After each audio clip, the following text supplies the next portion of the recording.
বাসাতে যদি অতিরিক্ত বোতল হয়ে যায় তাহলে এই টেকনিকে সাজিয়ে রাখতে পারেন। এখানে আমি একটা পলি নিয়ে নিয়েছি। এই পলির ভেতরে যদি আমি বোতল রাখি তাহলে এখানে 1 থেকে 2টা, বেশি হলে 3টা বোতল আটবে, তার বেশি কিন্তু আটবে না। কিন্তু আমার দেখানো পদ্ধতিতে যদি আপনারা বোতলগুলো সাজিয়ে রাখেন তাহলে নিমিষেই অনেকগুলো বোতল কিন্তু একটা পলিতে সাজানো যাবে।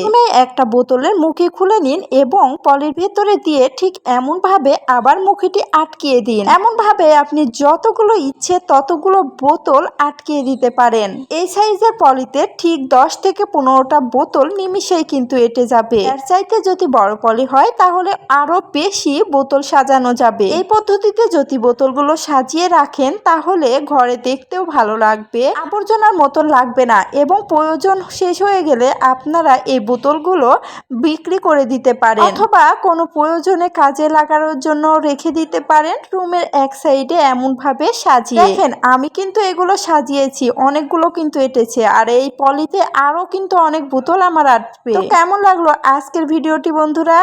টাটা।